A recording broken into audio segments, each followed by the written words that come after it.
ಕಾನಸೂರಿನಲ್ಲಿ ನಡೆದ ಹಾಸ್ಟೆಲ್ ವಿದ್ಯಾರ್ಥಿ ಸಾವಿನ ಪ್ರಕರಣದ ತನಿಖೆ ವಿಳಂಬವಾಗುತ್ತಿದೆ ಮತ್ತು ಅಧಿಕಾರಿಗಳು ನಿರ್ಲಕ್ಷ್ಯ ವಹಿಸಿದ್ದಾರೆ ಎಂದು ಒಕ್ಕಲಿಗ ಸಮುದಾಯದ ಮುಖಂಡ ಎಂಟಿಗೌಡ ಕಿಲ್ವಳ್ಳಿಯವರು ಆರೋಪ ಮಾಡಿದ್ದಾರೆ.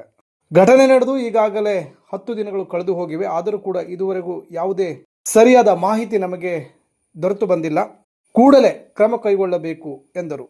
ಸಮುದಾಯದ ಮುಖಂಡ ಮೋಹನ್ ಗೌಡ ಮಾತನಾಡಿ, ಸಾವಿನ ಪ್ರಕರಣದ ನಿಜಾಂಶ ಹೊರಬಂದರೆ ಮಾತ್ರ ಕುಟುಂಬಸ್ಥರು ನೆಮ್ಮದಿಯನ್ನ ಕಾಣುತ್ತಾರೆ.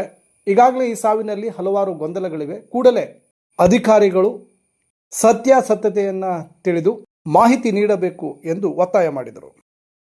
ಈಗ ನಮಗೆ ಇರುವಂತ ಅನುಮಾನ ಏನು ಅಂತಂದ್ರೆ, ಆ ಹುಡುಗ ಒಂದು ಕಿಟಕಿಗೆ ಟವೆಲ್ನಲ್ಲಿ ಹ್ಯಾಂಗ್ ಮಾಡ್ಕೊಂಡಿದ್ದಾನೆ ಅಂತ ಹೇಳುವಂತ ವರ್ತಮಾನ ಬರ್ತಾ ಇರುವಂಥದ್ದು. ಇದೇ ನಮ್ಗೆ ಅನುಮಾನ. ಟವೆಲ್ನಲ್ಲಿ ಒಂದು ಹುಡುಗ ಹ್ಯಾಂಗ್ ಮಾಡ್ಕೊತಾನೆ ಅಂತಂದ್ರೆ ಅದು ಅನುಮಾನಕ್ಕೀಡಾಗೋ ಸಹಜ. ಹಾಗಾಗಿ ಇದರಲ್ಲಿ ಏನು ಕೇಳಿದ್ರೆ, ಒಂದ್ ಕಡೆ ವಾರ್ಡನ್ ಇರ್ತಾರೆ ಅಥವಾ ಅಲ್ಲಿ ಸಿಬ್ಬಂದಿ ವರ್ಗ ಇರ್ತಾರೆ ರೆಸಿಡೆನ್ಷಿಯಲ್ ಸ್ಕೂಲಲ್ಲಿ. ಜೊತೆಗೆ ಇನ್ನೊಂದು ಕೂಡ ಏನು ಕೇಳಿದ್ರೆ, ನಾವು ಕೇಳ್ಪಟ್ಟಿದ್ದು ಆ ಸಂದರ್ಭದಲ್ಲಿ ಯಾರೋ ಒಬ್ರು ಪಾಲಕರು ಕೂಡ ಅಲ್ಲಿ ಹೋಗಿದ್ರು ಅನ್ನುವಂಥದ್ದು ವರ್ತಮಾನ ಇದೆ. ಈಗಾಗಲೇ ಬಹಳಷ್ಟು ಸುದ್ದಿ ಬರ್ತಾ ಇದೆ, ಪಾಲಕರು ಹೋಗಿದ್ರು, ಯಾರೋ 2 ಜನ ಸ್ಟೂಡೆಂಟ್ಸ್ ಸೇರಿ ಬಾಡಿನ ಇಳಿಸಿದ್ರು ಅಂತೇಳಿ.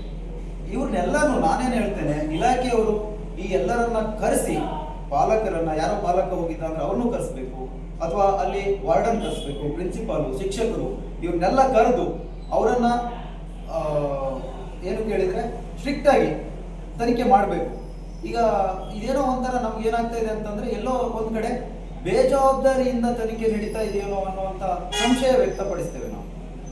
ಸರಿಯಾಗಿ ಈಗ ಯಾಕಂದ್ರೆ ನಾವು ಅನುಮಾನ, ಎಲ್ರಿಗೂ ಅನುಮಾನ ಇದೆ, ನಾವು ಅಷ್ಟೇ ಹೇಳ್ತಾ ಇರೋದಲ್ಲ, ಇಡೀ ನಮ್ಮ ತಾಲೂಕು ಹೇಳ್ತಾ ಇದೆ ಇದು ಸಂಶಯಾಸ್ಪದ ಸಾವು, ಇದು ಸೂಸೈಡ್ ಅಲ್ಲ ಅಂತೇಳಿ. ಹಾಗಾಗಿ ತನಿಖೆ ಚುರುಕುಗೊಳ್ಬೇಕು. ಸಂಬಂಧಪಟ್ಟ ಇಲಾಖೆ, ಈ ಪೊಲೀಸ್ ಇಲಾಖೆ ತನಿಖೆ ಮಾಡ್ತಾ ಇದೆ ಅಂತಂದ್ರೆ, ಈಗ ಅವ್ರೇನು ಇಲ್ಲ ಆಗಲ್ಲ ಅಂತಂದ್ರೆ ಅದಕ್ಕೆ ಪ್ರತ್ಯೇಕವಾಗಿ ತಂಡ ರಚನೆ ಮಾಡಲಿ, SITನೋ ಅಥವಾ ಬೇರೆ ಬೇರೆ ತಂಡ ರಚನೆ ಮಾಡಿಕೊಂಡು ತನಿಖೆ ಮಾಡಲಿ ಅನ್ನುವಂಥ ಆಗ್ರಹವನ್ನು ನಾವು ಮಾಡ್ತೇವೆ. ಸಿದ್ದಾಪುರ ತಾಲೂಕಿನ, ಯಾಕೆಂದ್ರೆ ಇಲ್ಲಿ ತನಿಖಾ ವಿಭಾಗ ತಗೊಂಡಾಗ ಮೊದಲು ಅವರು ಈ ಥರ ಘಟನೆ ನಡೆದಾಗ ಪೊಲೀಸ್ ಇಲಾಖೆಗೆ ತಿಳಿಸ್ಕೊಂಡು ಅಲ್ಲಿಂದ ಬಿಡಿಸುವ ಪೂರ್ವದಲ್ಲಿ ಬಿಡಿಸ್ಬೇಕಿತ್ತು. ಇವೆಲ್ಲ ಘಟನೆಗಳು ನಡೆಯಲಿಲ್ಲ. ಮತ್ತೆ CC ಕ್ಯಾಮ್ರಾ ಸ್ಪಷ್ಟವಾಗಿ ಹೇಳಿದ್ದಾರೆ, ಅವರು CC ಕ್ಯಾಮ್ರಾ ಅಳವಡಿಸೋದಿಲ್ಲ ಹೇಳಿ. ಇನ್ನು ಎಲ್ಲ ಅಳವಡಿಸ್ಕೋತಾರೆ ಇವರು CC ಕ್ಯಾಮ್ರಾನ? ಮಧ್ಯಾಹ್ನ 3:30 ಸಮಯಕ್ಕೆ ಇದು ಆಗ್ತದೆ ಅಂದರೆ ಸ್ಕೂಲ್ ಟೈಮ್. ಈ ಸ್ಕೂಲ್ ಟೈಮಲ್ಲಿ ವಾರ್ಡನ್ ಇರಲ್ವಾ, ಶಿಕ್ಷಕರಿರಲ್ವಾ, ಸ್ಟೂಡೆಂಟ್ಸ್ ಇರಲ್ವಾ? ಎನಿ ಟೈಮಲ್ಲಿ ಮುತುವರ್ಜಿಯಿಂದ ನೋಡ್ತಕ್ಕಂಥ ವ್ಯವಸ್ಥೆಗಳಿದ್ದಾವ ಕೂಡ ಈ ಘಟನೆಗಳು ನಡೆದಿದೆ ಅಂದರೆ ಇದರಲ್ಲಿ ಏನೋ ಒಂದು ರೀತಿಯ ಹುನ್ನಾರ ಅಡಗಿದೆ. ಇದನ್ನೆಲ್ಲ ಮುಚ್ಚಿಡ್ತಾ ಇದ್ದಾರೆ. ಈ ಮುಚ್ಚಿರ್ತಕ್ಕಂಥ ಹುನ್ನಾರಗಳು ಸಂಪೂರ್ಣವಾಗಿ ಹೊರಗೆ ಬರಬೇಕು. ನಾವು SP ಅವರಿಗೆ ಖಂಡಿತವಾಗಿ ಇದನ್ನು ನೇರವಾಗಿ ಮುಡಿಸ್ತಾ ಇದ್ದೀವಿ.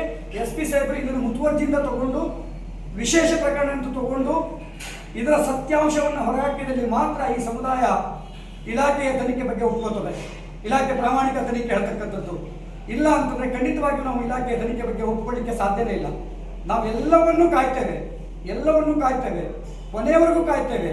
ನಮಗೆ ಸರಿಯಾದ ರೀತಿಯಲ್ಲಿ ಮನವರಿಕೆ ಆಗುವ ರೀತಿಯಲ್ಲಿ ತನಿಖೆ ನಡೆದರೆ ಮಾತ್ರ ಈ ತನಿಖೆಯನ್ನು ನಾವು ಒಪ್ಕೊಳ್ತೇವೆ. ಇಲ್ಲ ಅಂದರೆ ನಮ್ಮ ಹೋರಾಟ ರೂಪುರೇಷೆಗಳು ಕೂಡ ಮತ್ತೆ ಮುಂದಿನ ದಿನದಲ್ಲಿ ಹೆಚ್ಚಿನ ರೀತಿಯಲ್ಲಿ ಆಗುವಂಥದ್ದು ಖಂಡಿತ. ಇದನ್ನು ನಾವೆಲ್ಲೂ ನಿರ್ಭೀತಿಯಿಂದ ಹೇಳ್ತಾ ಇದ್ದೇವೆ. ಹಾಗಾಗಿ ಇವತ್ತಿನ ಈ ಹೋರಾಟಕ್ಕೆ ಸಮುದಾಯದ ಜೊತೆಗೆ ಎಲ್ಲ ಸಮುದಾಯದವರು ಕೂಡ ಆತನಿಗೆ ನ್ಯಾಯ ಸಿಗಬೇಕು. ಇಲ್ಲಿ ನಾವು ಪಕ್ಷ ಪ್ರಶ್ನೆ ಇಲ್ಲ. ಆ ರೀತಿಯ